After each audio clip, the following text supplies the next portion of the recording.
us to miss anything. Great, thank you. Sorry, go ahead, Jason. No, no problem. So with the explosion of, or with the emergence of next generation sequencing, this has led to an explosion of tumor profiling by sequencing within the cancer space, where tens of thousands of patient tumors are profiled in a research setting, hundreds of thousands are gone through in a clinical setting. And really the whole idea of this is once you get this tumor sequence, the question is, what do these actual variants mean? Are any of these actually driving? Could they be some kind of influence with therapeutic response, some kind of diagnostic property, some kind of prognostic property? And overall, though, with this incredible amount of information that we get from this high throughput sequencing, it comes down to this bottleneck of the actual interpretation and reporting in order to then have it applied in the clinic about if there's any way to potentially help patients through this idea of precision medicine. And we have these clinical interpretation of variants that are created either in like private academic silos or in commercial databases that are out there, and you get an interpretation, but these interpretations are not necessarily always transparent with where they're getting their information from, like what the references are or how they're kind of going, or even the idea of like what variants were overall seen in the tumor. You might just get a small report. So what we want to do with this, and this is kind of the overall goal of ClinGen, obviously, is to kind of put this all out in the public and let us kind of all come together in order to make these interpretations and kind of have these guidelines and procedures in place that are put in by experts to make these interpretations more standard and uniform. So our challenge is like as the guidelines, targeted treatments, and our understanding of the clinical significance of cancer variants rapidly increases, it surpassed our ability of any single institution to leverage this efficiently.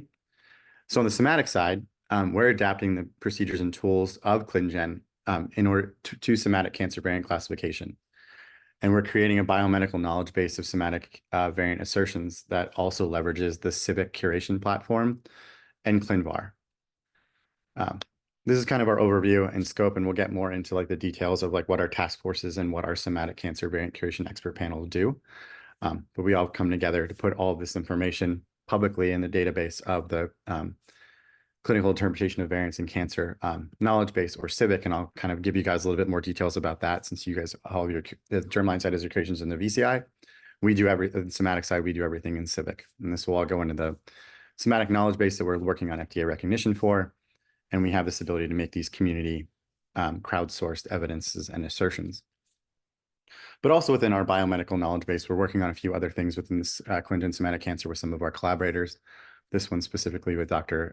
Alex Wagner at Nationwide Children's, where we're looking to improve variant and knowledge representation to support variant classification through the normalization and standardization. But it's really overall like kind of improving the interoperability between multiple different databases that all have all these different kind of information out there, and it's not always necessarily easy to link them. So Alex and our group are working on trying to help out and have better crosstalk between our databases.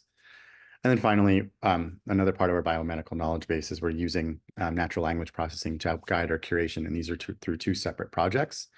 One that's led by Dr. Jake Lever at the University of Glasgow with using this thing we call Civic Mind that uses natural language processing to actually go through the published literature and find papers that would be relevant to Civic and therefore somatic variant classification in the cancer space.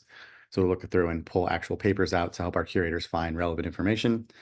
And then the other part of this is with Dr. Jones and Kara Riesel at BC Cancer is using NLI in order to fact check information that we've already curated into the Civic database and trying to use that through our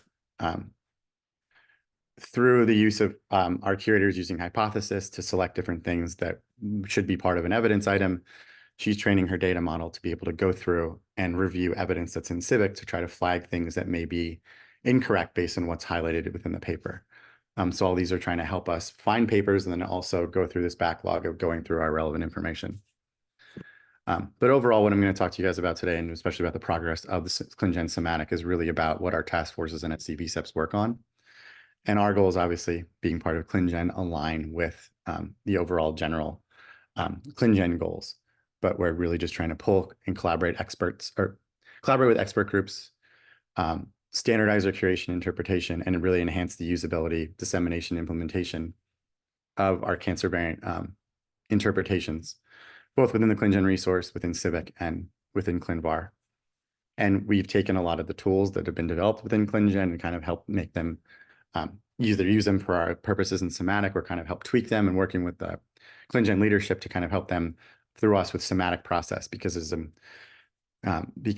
within somatic variant interpretation, it's slightly different than the germline interpretation. Is there's multiple different factors that we need to consider, and we don't have the ability to look at inheritance patterns and those kind of things. So when we're talking about a somatic tumor, it's a lot different, but we are able to use a lot of this infrastructure that ClinGen's already come up with. So this is the overall structure of our somatic cancer clinical domain working group. At the top, we have our Somatic Cancer CDWG with Malachi Griffith and Ramaswamy Govindan at the Washington University in St. Louis that lead our group. We also have a Somatic Cancer Executive Committee that consists of many of the chairs and co-chairs within our group that kind of help us keep us on track for changing any different policies that we may need to do, or also talk about the potential adding of different groups. And we don't report to the SVI when we're going through different protocol changes for our somatic cancer variant curation expert panels, but there's been created a cancer variant interpretation variant committee, or CVI, that takes us through the SC-VCEP process. Underneath the Somatic Cancer CDWG, we have 3 separate task forces that focus all on an individual area that we find in the cancer space. We have the Pediatric Cancer Task Force, Hematologic Task Force, and then we have the Solid Tumor Task Force. And kind of the overall idea about task forces are they're kind of look at things within the big picture. There's so many different genes and variants potentially involved in multiple different areas of cancer that like these kind of take the big picture approach and like look for different areas that we can go out and curate information on. And I think I have a few kind of projects and kind of examples of what these actual task forces do. I kind of give an illustrative example. One of these projects within the Pediatric Cancer Task Force that's been worked on over the past year, it's been led by Dr. Laura Corson, she's trying to curate a list of genes that have a clinical impact in pediatric cancers and helping use that to prioritize curation projects. So she's doing this by taking the WHO classifications of tumor online, pediatric tumor volume, along with NCCN guidelines, combining those two things, looking through them, basically found a list of 975 key genomic alterations.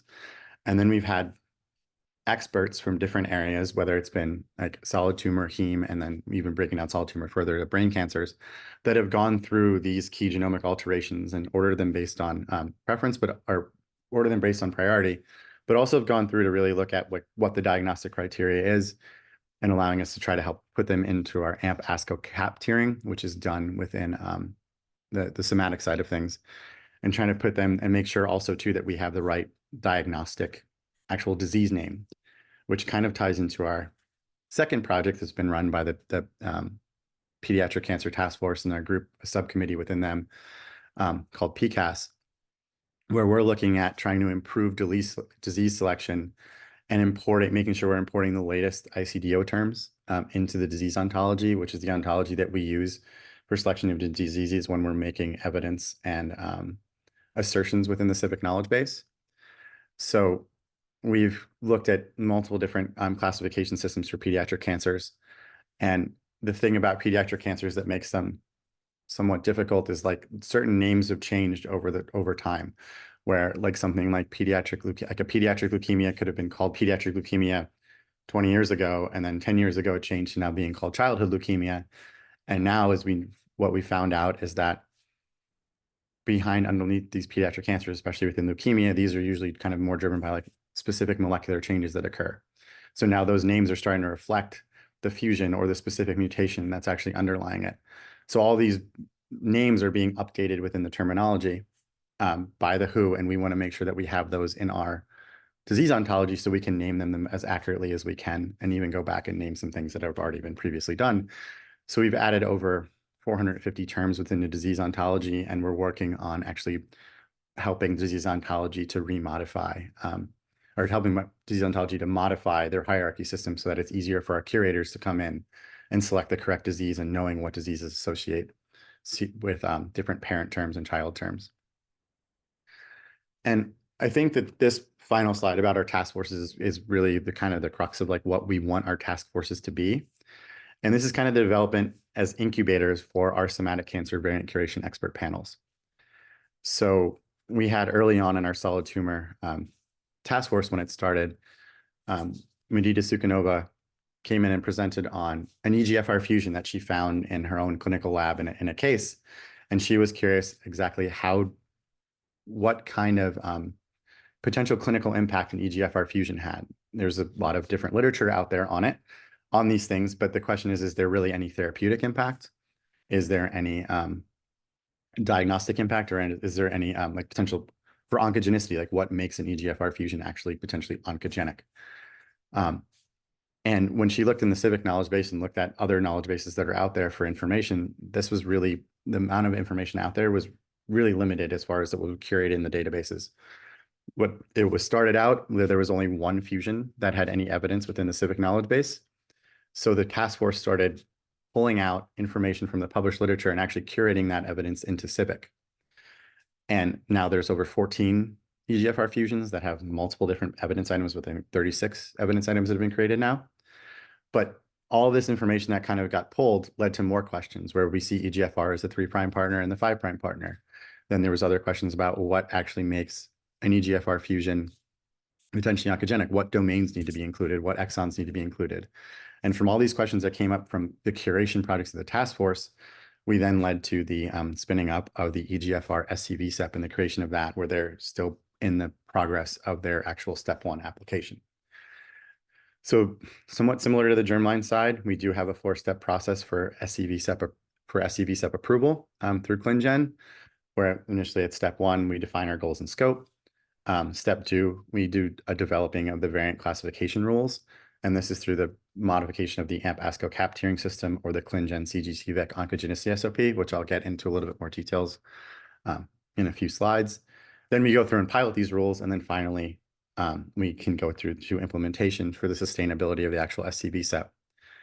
We currently have 8 SCVCEPs that all focus on a few different aspects of these things. EGFR is the earliest one right now, meaning that they're the ones that are still going through their step 1 application process. So they're in the progress of that. Then we have 6 SCVCEPs that are currently going and developing their variant classification rules, which we'll go into detail further later. But histone H3 is looking at SNVs impacting histone H3 genes, which are 15 of them that are impacting brain cancers. And they're looking at that for interpretation. FOOT3 is looking at SNVs and ITDs that occur within AML and other heme malignancies. FGFR is looking at SNVs and FGFR3 right now that occur in different bladder cancers. And then we have the MAPPK ERK group that's looking at SNVs within those genes, starting off there in different cancers. Then we have established significance that's looking for tier 1, like level A data. So variants that are found in cancers that have a therapeutic arm to them as recognized by the FDA. And they're looking at those variants, the information that goes into actually getting them to be FDA approval, but also making sure that they're covered in our knowledge base, because we want to make sure we have that high level data within it. And then we have the NTRK fusions, the BCR-ABL1-like leukemia group, and the EGFR group that are all targeting fusions. And they're all from targeting fusions. There is no standard protocol out there. So they need to create their own guidance for how to develop the idea of being able to determine fusion oncogenicity. And we'll talk about that more later too. But overall, anything that's done by the task forces and anything that's done by the SCVCEPs, all their information that they curate, all goes into CIVIC. And CIVIC is an open knowledge base and curation system for the clinical interpretation of variants in cancer. We were recently recognized alongside ClinGen as a global core biodata resource. We have a CC0 license, which means everything that's put in a CIVIC is open access and open source. We have different places that pull all of our information in and use it for their own purposes, but we basically want to make anything that's done in CIVIC is tracked and easily found about how something can start as an evidence item or an assertion, get modified, and all the way get up to acceptance. And I'll kind of go through that for you guys, because I think our process within CIVIC is slightly different than what you guys do within the VCI. But basically what all these expert panels and all our task forces do is they have this fundamental goal of finding evidence within the published literature. And we can also accept evidence from ASCO abstracts and ASH abstracts as well. And they place them into CIVIC in these structured evidence items, where we'd have the gene or molecular profile that's there. We'd be able to tell the disease, which is also linked to disease ontology. We'd be able to associate any phenotypes that's linked through the human phenotype ontology. We have any drug, if it's related to something regarding response to drug that's linked to the NCI thesaurus. And we can even say what the origin of the actual mutation is. And then we have different things like evidence direction and type. But we basically make these evidence items that's kind of shown at the bottom that are both human and machine readable, that have all these different fields that are kind of standardized in order to kind of help this curation process and have this information easily displayed. And we take this information from the published literature. But when we're talking about somatic interpretations, we have different categories that kind of go into this, and there's 6 of them. We can look at what we call predictive, which is the idea of how a variant could impact therapeutic response, whether that could be sensitive or resistant to a specific drug.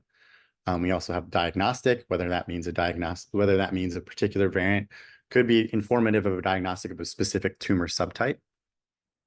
We also have prognostic, about whether or not a variant kind of shows a difference within patient survival, whether or not that is, there's a poor outcome or a better outcome, depending upon if you have a variant compared to the other variants that are seen within that particular tumor type. We do have the ability to add germline information into CIVIC, and then we call that predisposing. So any germline information that's there will be under the predisposing category, and that can kind of help us inform information on whether or not there could be an impact at the somatic level as well. Though that needs a lot of work as far as how we actually can incorporate germline information into somatic interpretation, but we do have the ability to put predisposing data into CIVIC. And then finally, we have oncogenic and functional. And these are 2 different pieces that kind of look at like experimental data and also the finding of them in the literature in patients.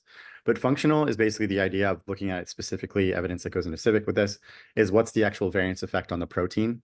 Does it give a gain of function, a dominant negative effect, or loss of function, something along those lines? But what's the specific effect on the protein? And we have also oncogenic evidence that can come out about what's the actual variance effect on the overall cell and cell growth. So it's kind of the idea that it follows like different impacts on from the paper of the hallmarks of cancer. Like, does it have an impact on cell growth? Does it have an impact on stem cell-like properties of the cell? And so on and so forth within the hallmarks. So within CIVIC, we have the ability to put in these 6 different evidence types, and also at different levels, whether that's from the idea that the evidence is coming from a clinical trial, meaning multiple patients, a case study from 1 to a few different patients, or at the preclinical level, whether that's in vitro or in vivo data. And that can all be put into CIVIC, and then they would be categorized under their types from predictive, diagnostic, prognostic, oncogenic, and functional when we're talking about them within the somatic space. When evidence is submitted into CIVIC, again, CIVIC is a crowdsourced resource. So we have curators, especially within our VCEPs and taskforces, that come in, submit the evidence. It's there, it's present on CIVIC, but it's given this yellow or this orange color to indicate that it is submitted and it has yet to be evaluated. So the evaluation process is we have a group of editors who are very highly trained on the CIVIC data model that will go through and review the information that's pulled in to the evidence item from the published literature and verify the information is accurate, and also verify that the information in there fits the data model. If everything's good in the initials part, it can go down and get to the accepted phase and become green. And if though the editor looks in and thinks that there's some kind of information here that's missing from the paper that we would want to have in there, or that is inaccurate, we would then suggest changes or ask the curator to kind of make those changes and go through the process, and then basically get it up to the standards that we have at CIVIC for this kind of information and get it up to accepted evidence. And I want to point out too that like the evidence that's out there, and once it's put into CIVIC, it's visible at all steps throughout the whole process. And we can actually go through and look at revisions that occur, and you can see how an actual evidence item went from submitted all the way through accepted and all the changes that needed to be made for that to happen.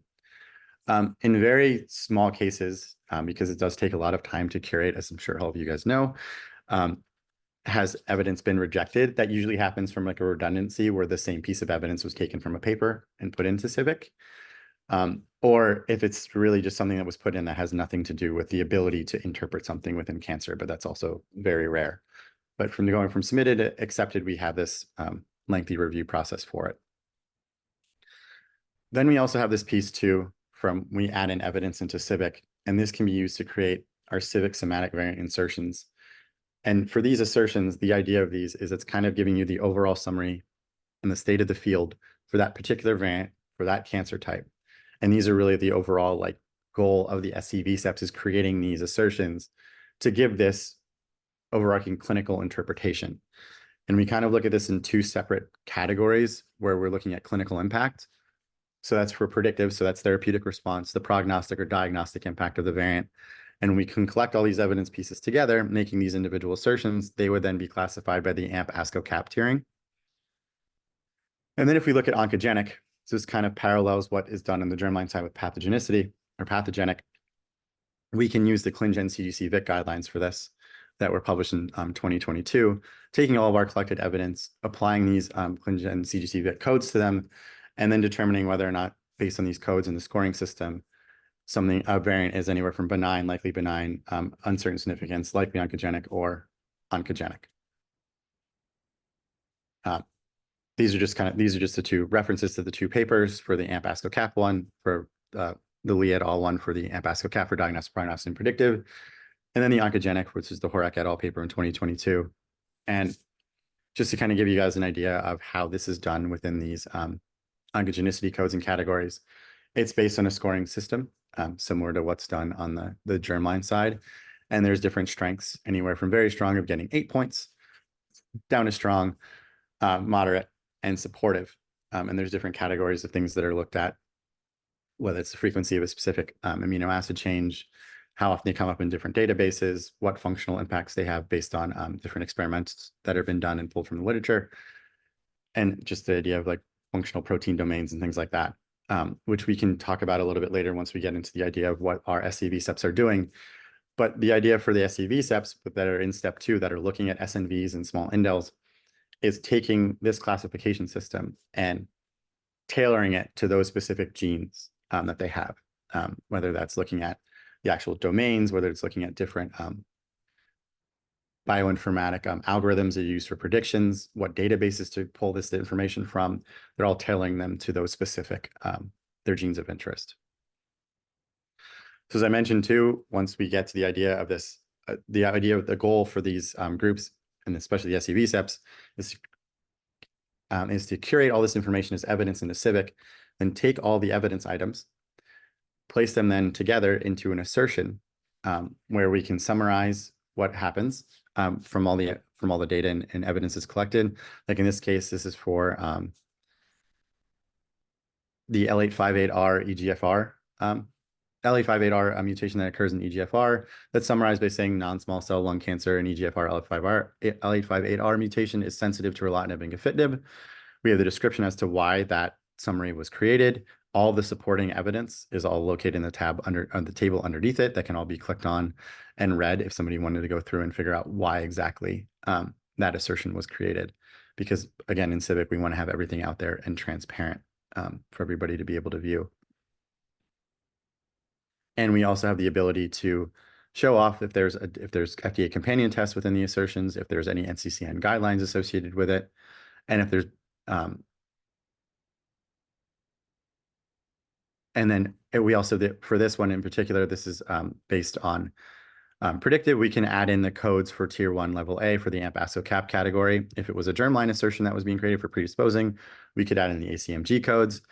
And we can also add in for anything that's being modified or being evaluated for oncogenicity, we can add in the ClinGen CGC VEC codes as well.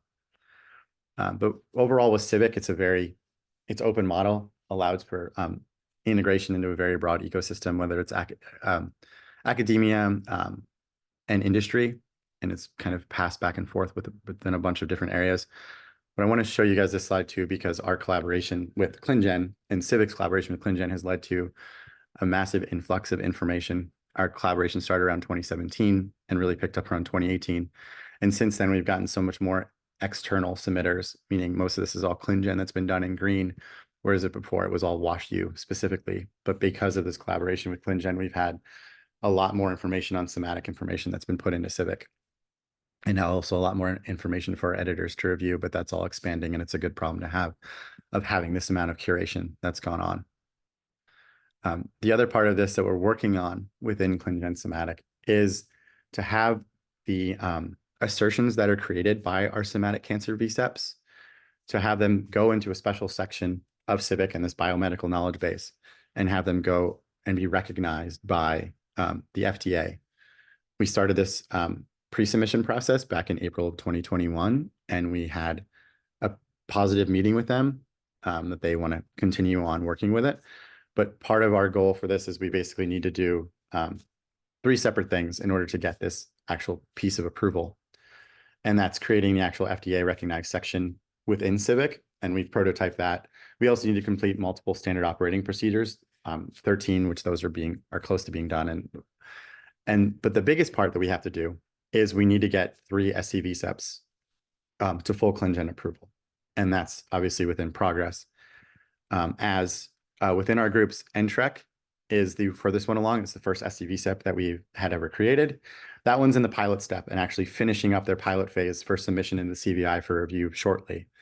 Then we have the other 6 that are all in step 2 with FLT3, histone H3, and FGFR finalizing their step 2 recommendations, and we'll be submitting those to the CVI within the next couple months, staggered from each of them, but they will be submitted very shortly.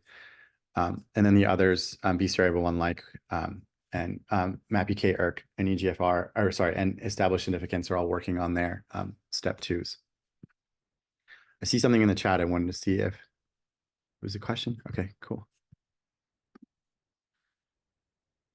So we talked about the 4-step process.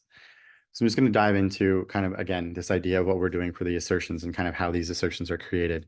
If we're talking about like predictive, diagnostic, and prognostic, when we're actually creating those specific assertions within the model we have for somatic classification, we're only taking evidence from predictive to do an assertion for the predictive assertion type.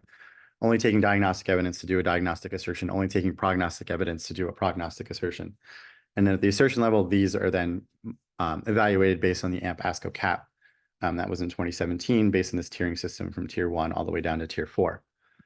But when we look at actual oncogenic assertions, oncogenic doesn't just take one piece and it only can be oncogenic evidence or functional evidence. It can actually take all the evidence that we have, whether it's predictive, diagnostic, prognostic, oncogenic, or functional, takes all those evidence types that get curated in the CIVIC and puts them down into us being able to evaluate it in the assertion, on the oncogenic assertion. And then we can use the ClinGen CDC VIC guidelines and apply those codes to determine whether or not it's oncogenic, or the SC VCEP fusion specific codes that are created.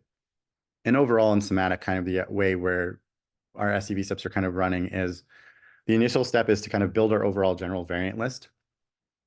That's done by the whole group to build these kind of lists where we'll pull them from public databases, we'll pull them from internal clinical lab data. And then we have our separate like curator and expert teams. Smaller groups will kind of team up and pull and find published papers and abstracts on a specific variant. And then those smaller teams will then curate all that unique evidence and put that into CIVIC, whether we're looking at predictive, prognostic, diagnostic, oncogenic, or functional, though not necessarily do they all apply to specific variants or specific cancer types, but they will try to curate as much evidence as they can for each one of those different types. All that evidence will then get discussed amongst the SC VCEP, and the idea is to whether or not we can figure out if there's certain assertions that should be created. The smaller expert teams will then create those assertions. They will be reviewed. If there's any edits that need to be made, the smaller group will go in, make those edits, or even if they need to search for more evidence, if there's something that doesn't line up or if there's controversial data, more information might be needed before we can actually make the assertion that's there. But once the group can kind of go through it, it can then go through to the final approval, and the SC VCEP will overall give their seal of approval to the actual assertion. And us having this kind of implemented in is we want any of our SC VCEP approved assertions to then go into our FDA recognized section of the biomedical knowledge base within CIVIC. And also anything that ends up going into there will be able to be ported over to ClinVar as a 3-star entry. And the other nice thing is I'm sure you guys know really well that ClinVar is great with handling germline information. And we've been collaborating with ClinVar for the past year or so, kind of giving them an idea of like how we do things within CIVIC and within ClinGen Somatic.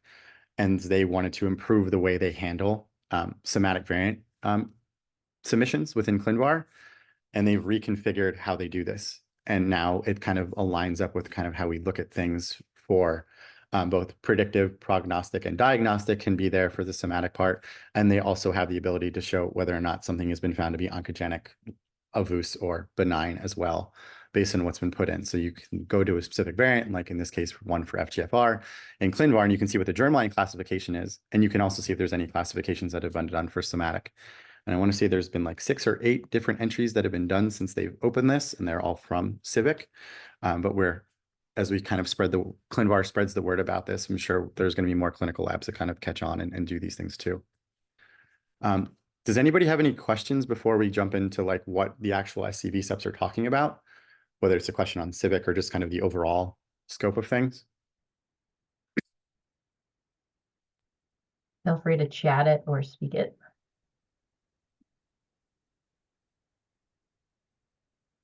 I don't know if Dimitri's is just a statement or a question.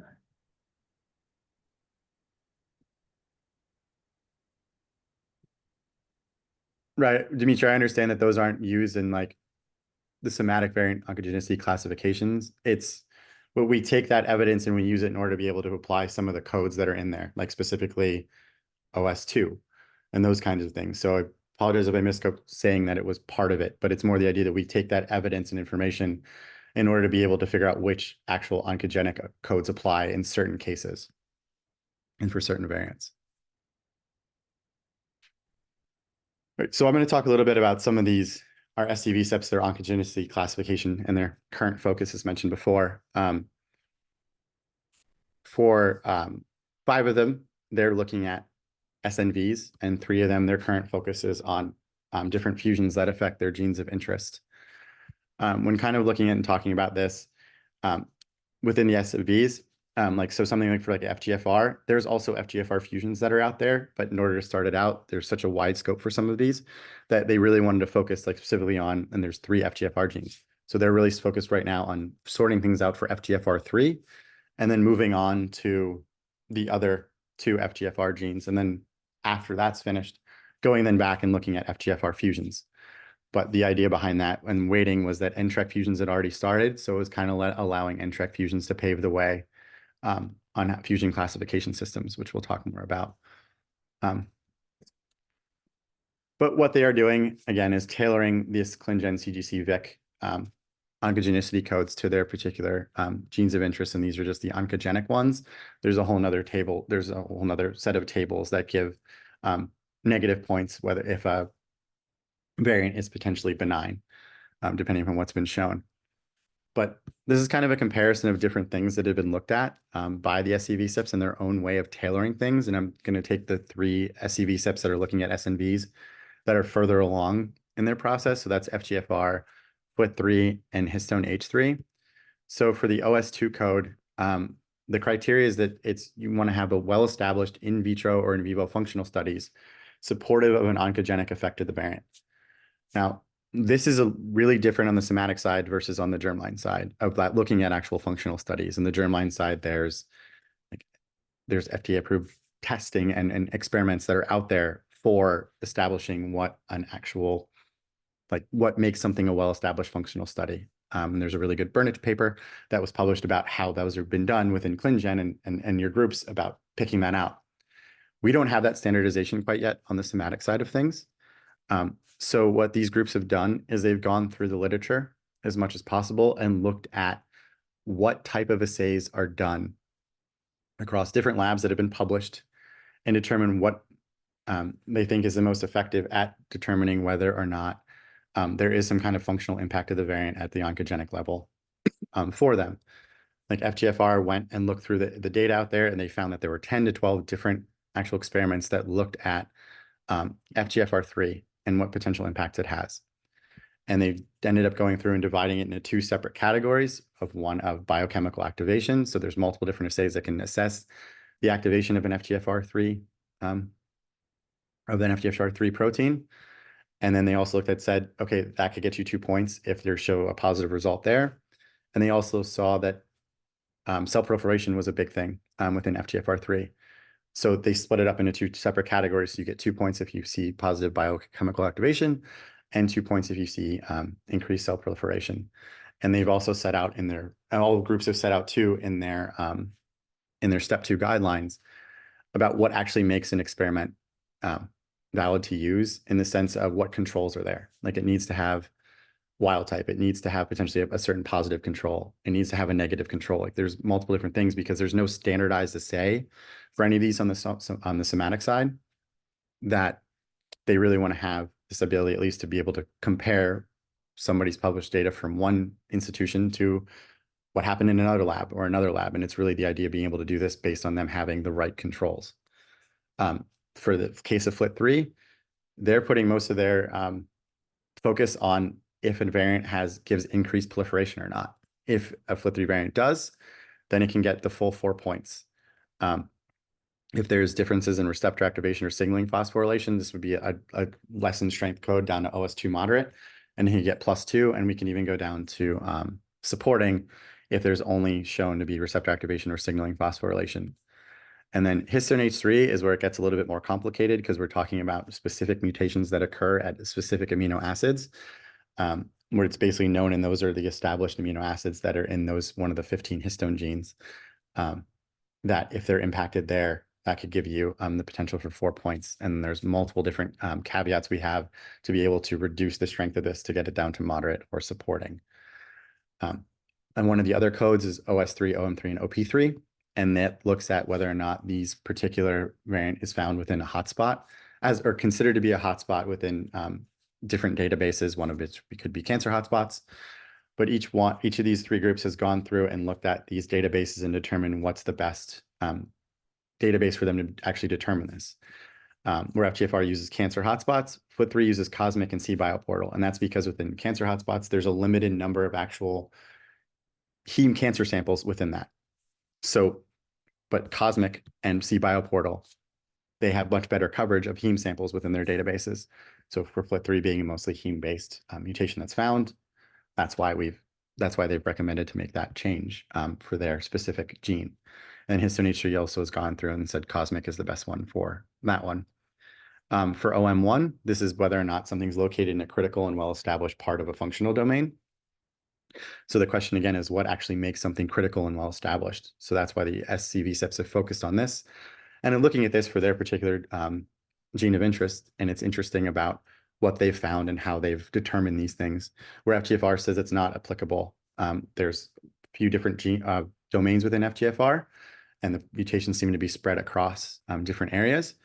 So, and domains cover most of the protein. So for right now, the idea is that this isn't applicable because there's a lot of domains and they're spread pretty equally. Whereas within FLT3, there's 4 separate domains in FLT3.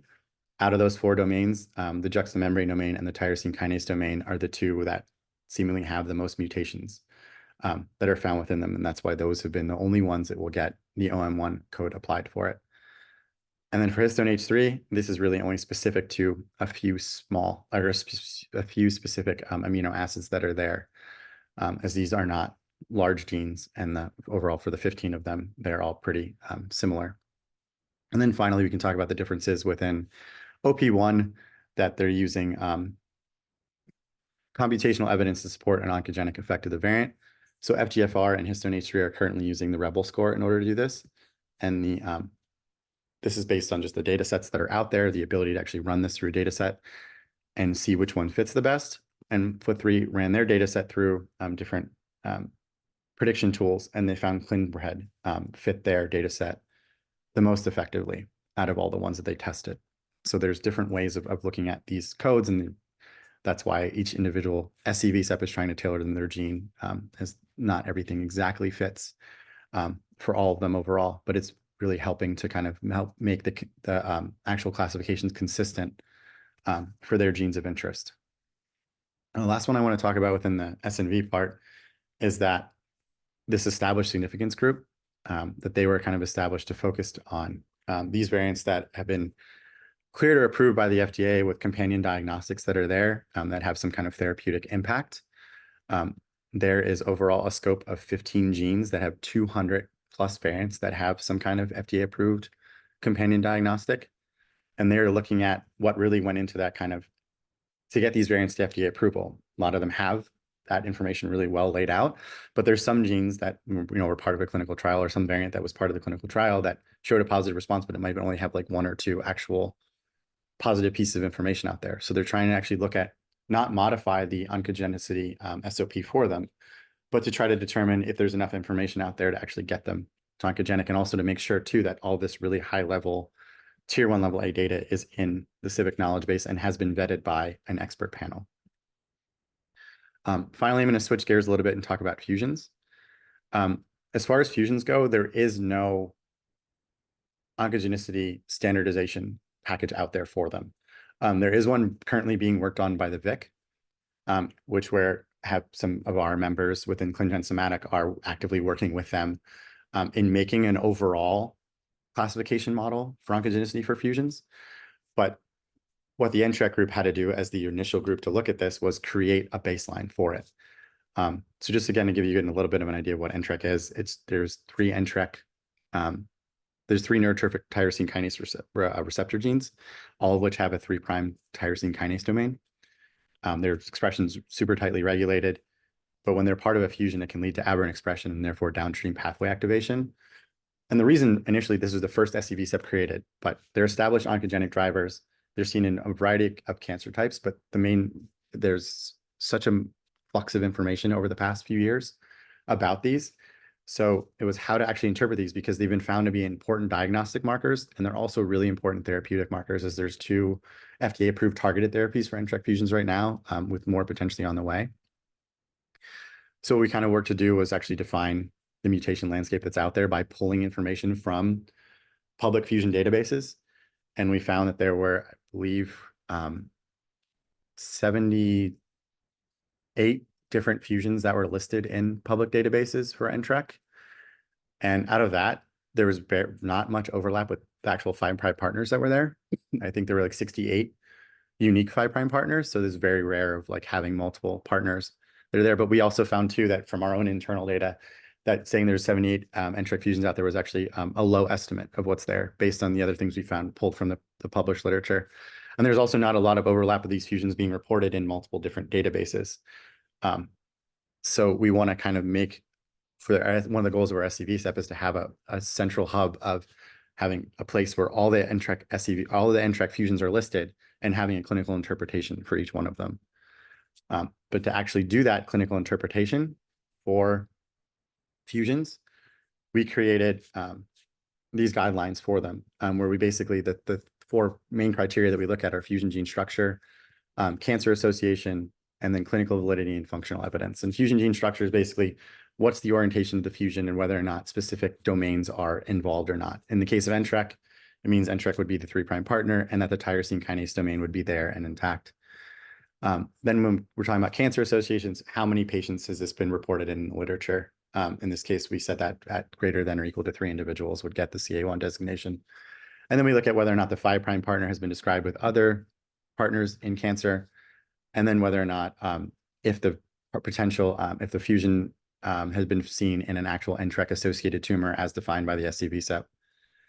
And then we look at clinical validity, and this is whether or not a fusion has been shown to have an actual response to targeted NTRK inhibition, so to one of the potentially approved inhibitors. And then we look at functional evidence, which is whether or not there's been in vitro or in vivo evidence of signaling pathway activation, transformation or oncogenesis, or finally, if there's been evidence of increased expression of a kinase partner, whether that's through RNA-seq in the tumor sample or IHC.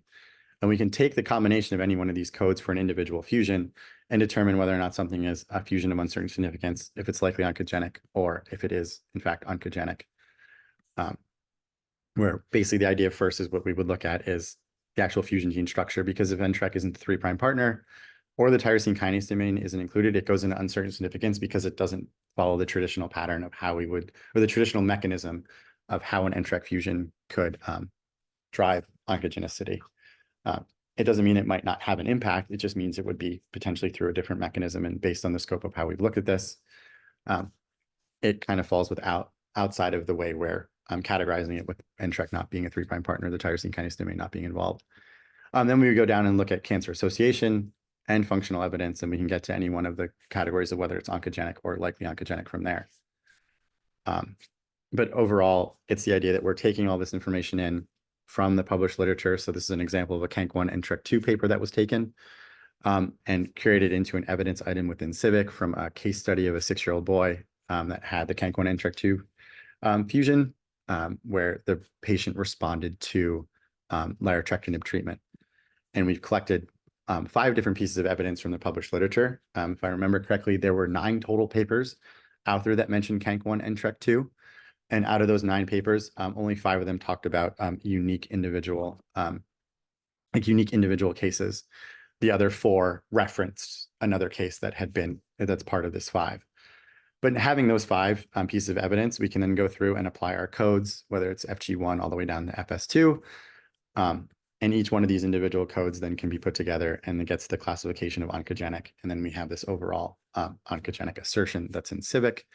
That again is completely open access and open source from the start of it to the end of it. And I know we have 10 minutes left.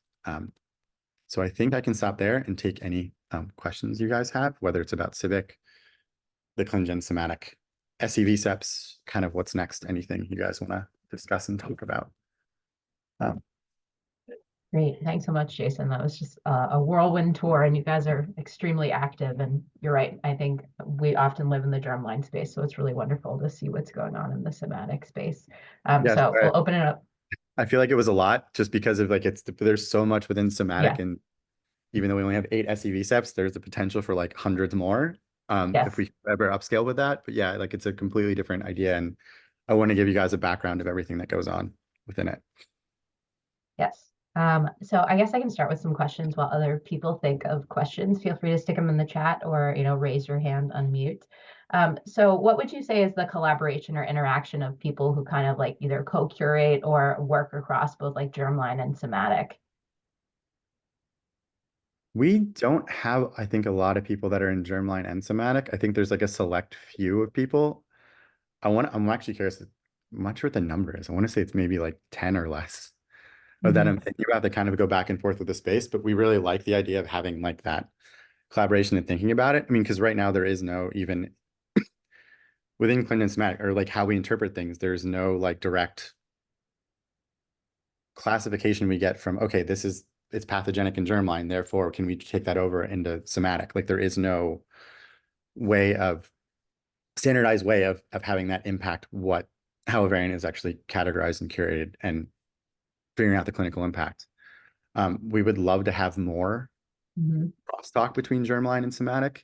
Like we were just at the CGC meeting and we had a lot of different conversations with people that are on the germline side and wanted to learn more about how we do things in somatic. And we're totally open to that. And we want to have more crosstalk and information. We do have a few people that are on VCEPs on either side. And it's helpful to hear about how things are done in the germline VCEP. Like it's how we've even looked at incorporating different bioinformatic algorithms for prediction tools and how we've kind of gone through and like modified some of the codes and kind of have stayed on the germline side and kind of look for guidance about how to do those things. But their interaction has been great to have those people on those calls that are experienced in making these final interpretations on the germline side, as we are kind of in the middle of, we're creating stuff in somatic kind of not on our own because we have the ClinGen support, but like having the experience of people that are doing it is super helpful to kind of advise about the kind of detailed information that we have on the germline side. We need to add these other things in here to really have this. Yeah.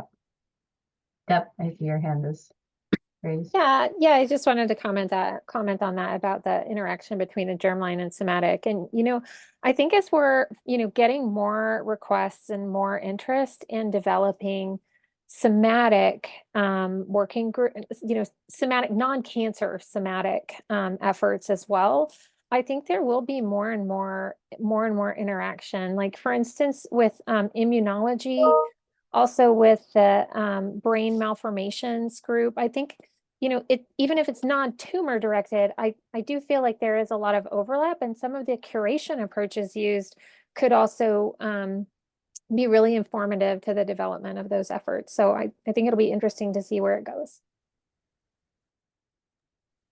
Dimitri? Yes, so actually in the map org path with somatic VCEP, We actually have one of the co-chairs, a number of members who are also members of a ClinGen Razopathy VCEP. And this was done specifically because we knew there is very significant overlap. So in this particular case, there is very close collaboration. That's great to hear. Yeah, I think those are some really good examples, and I think we'd really like to, leverage that a little bit more. And I would say, do you think it's accurate to say, Jason, that you would be willing to like take it, or at least hear from any established ClinGen biocurators if they'd be interested in curating in the somatic space? Absolutely. 100%. Okay, great. Anyone else have any questions?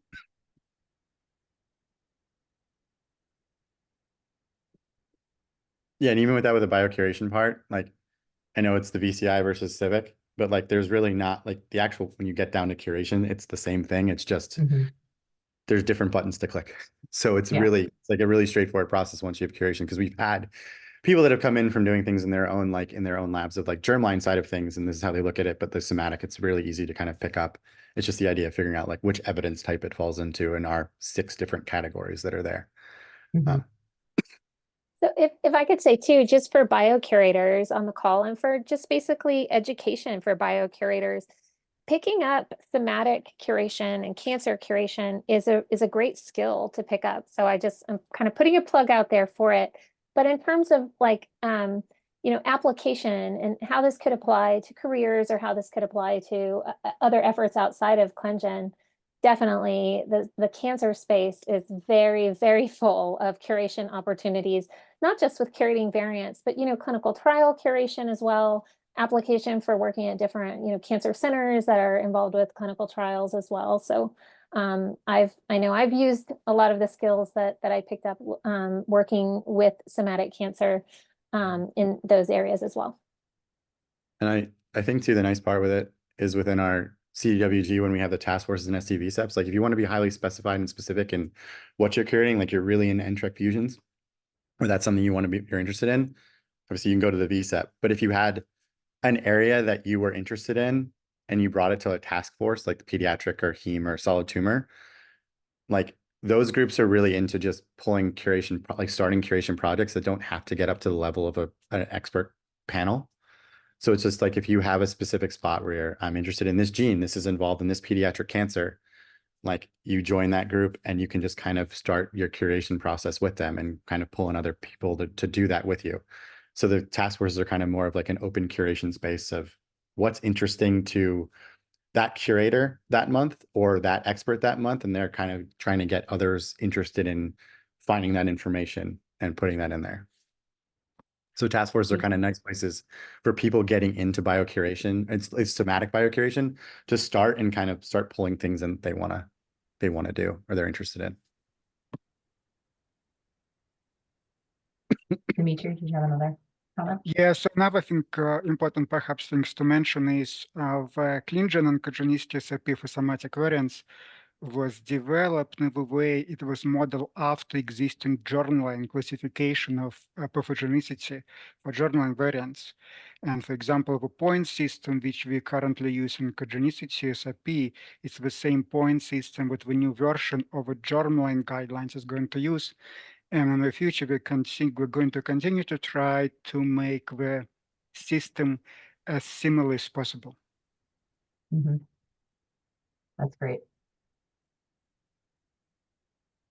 Any other questions?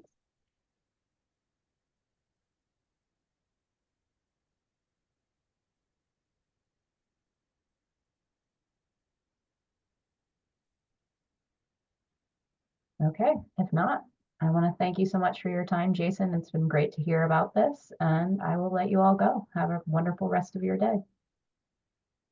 Bye all.